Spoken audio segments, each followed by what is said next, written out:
Welcome to another episode of English Speaking Practice for Beginners, where we tackle everyday situations with simple English. Today, we're diving into the crucial topic of road emergencies.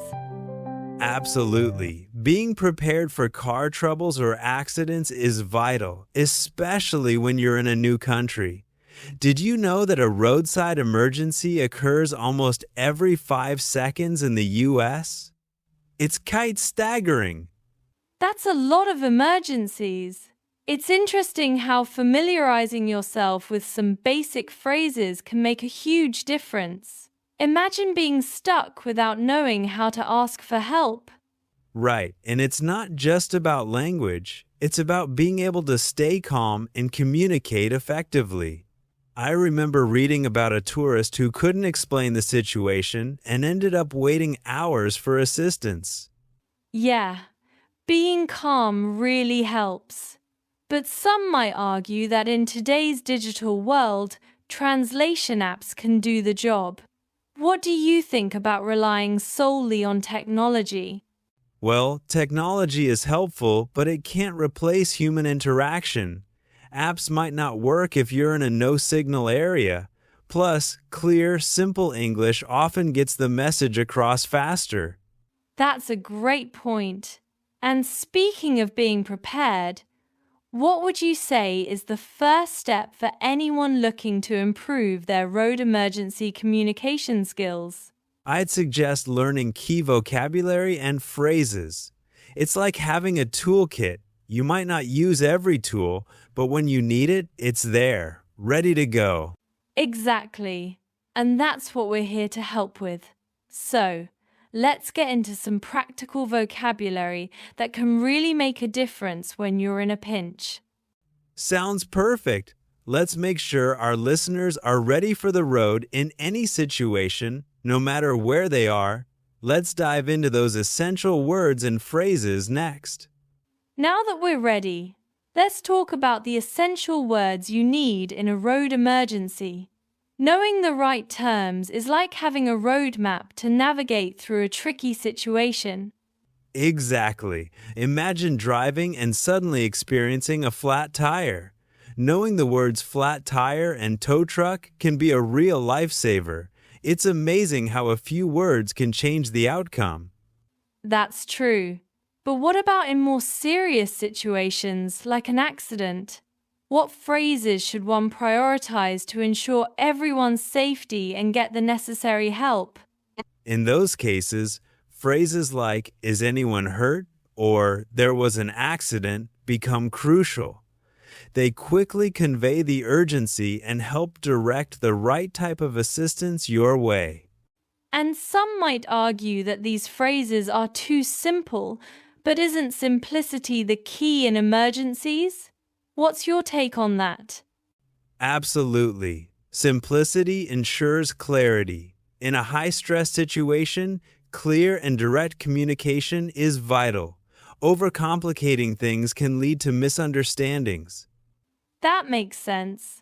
So, how would you suggest someone practices these phrases effectively, especially if they're not in an English-speaking country? Role-playing with a friend or using language apps designed for real-world situations can be very effective. Regular practice helps build confidence and ensures that the phrases come naturally when needed. Practice really does make perfect. And it's not just about memorizing words, but understanding them in context, right? Exactly. Context helps you remember and use these phrases appropriately. Next up, let's dive into a role play to see these phrases in action. All right, let's bring those phrases to life with a role play. I'll be the driver and you'll be the emergency operator. This should be fun and educational. Great, I'm ready. Let's set the scene. You're on the highway and your car has just broken down. What's your first move? Hello, my car broke down on the highway. I need a tow truck. Can you send help? Of course. Are you in a safe location? It's important to ensure your safety first. Yes, I'm safe. I've moved the car to the side of the road, away from traffic. What should I do next? Stay in your car with a seatbelt on. Can you tell me your exact location so I can send help your way? I'm near exit 22 on Highway 5. Should I stay on the line until help arrives?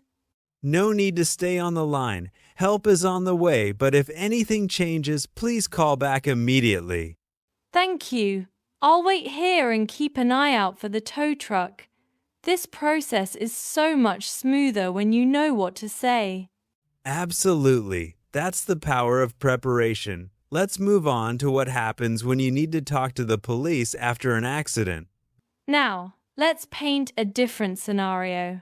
After an accident, you need to talk to the police. What's the best way to approach this situation? Start with calmness and clarity. Use direct phrases like, "Excuse me, officer, there was a car accident." This opens the dialogue and helps the officer understand the situation quickly. And what about when the officer asks questions? How should you respond to ensure the process goes smoothly? Respond with clear, concise information. If the officer asks, "Was anyone hurt?" and no one was, just say, "No, nobody was hurt, but the cars are damaged." Some people might feel intimidated speaking to police, especially in a foreign language. How can they overcome this anxiety? Preparation is key. Rehearse common scenarios and remember that officers are there to help. Keeping calm and polite will go a long way. That's reassuring. Another question. How important is it to have your documents ready during these interactions? Very important. Being able to quickly provide your driver's license or insurance can streamline the process and reduce stress for everyone involved. So it's all about being ready and staying composed. Any final tips for our listeners? Just remember, clear and simple communication is your best tool. Now, let's hear a personal story to see how this plays out in real life. Let's switch gears and share a personal story that highlights the importance of what we've discussed. I hear you have an interesting tale from your travels. Yes, indeed. I was in Spain and my rental car had a flat tire. I didn't know the Spanish word for tow truck, so I just said in English, "Help, my car broke, need tow truck." Wow! And how did people react to that? Was it difficult to get the help you needed? Surprisingly, the man I spoke to understood enough English to call for help. It just goes to show that even imperfect English can be very effective in getting assistance.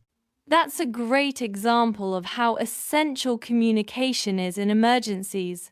But what if someone doesn't speak any English at all? Using universal gestures or showing a translation app can bridge the gap. The key is to remain calm and persistent until help arrives. That's a solid approach.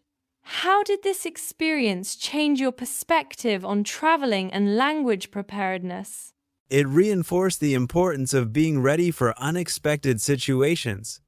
Now, I make sure to learn basic phrases of the local language wherever I go. That's wise. So, what's your advice to travelers about language and road safety? Familiarize yourself with key phrases and stay adaptable. Remember, the goal is effective communication, not perfection. Let's recap what we've learned today. We've covered a lot today, from understanding the importance of emergency preparedness to practical vocabulary and real-life scenarios. Let's recap the key takeaways for our listeners.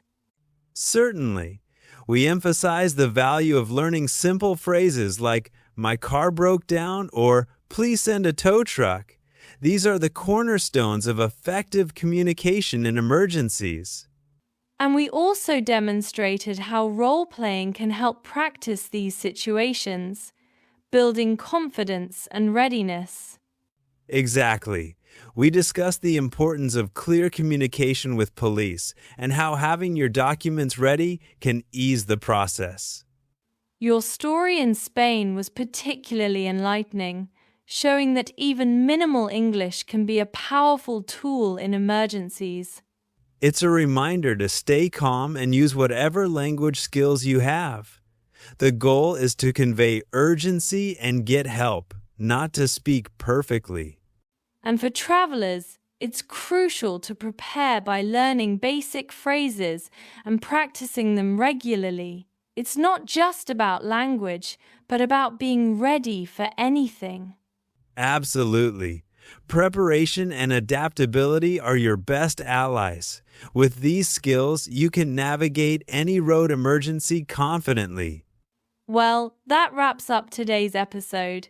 We hope you found it helpful and that it's given you the tools you need to handle road emergencies. All right, that's all for this episode. Thanks for listening, and we'll catch you next time. Bye-bye.